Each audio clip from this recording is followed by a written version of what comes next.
خبر شامل کرتے ہیں سندھ سے۔ جامع شیدی کی رپورٹ کے مطابق حیدرآباد انجمن سرفروشان اسلام رجسٹر پاکستان کے سرپرست صاحبزادہ طلعت محمود اور سپریم کونسل کے چیئرمین صاحبزادہ حماد ریاض نے اپنے ایک بیان میں کہا کہ ہم صاحبزدگان گوہر شاہی اور ہماری جماعت اللہ کی وحدہ لا شریک پر کامل یقین رکھتے ہیں اور آقائے دو جہاں حضرت محمد صلی اللہ علیہ وآلہ وسلم خاتم النبیوں پر مکمل ایمان رکھتے ہیں۔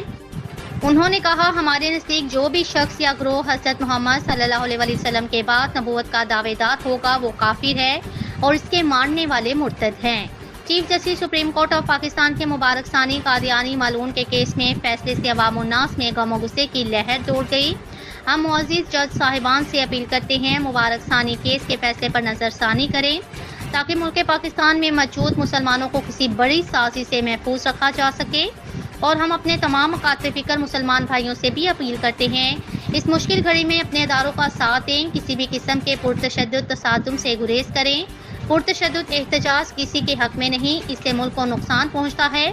ہمیں اپنے اداروں کا احترام کرنا چاہیے اور پورا من قانونی طریقے سے اس مسئلے کو حل کرنے کی کوشش کرنی چاہیے۔ انہوں نے کہا پرتشدد مظاہروں سے ملک اور اسلام دشمن قوتوں کو فائدہ پہنچے گا۔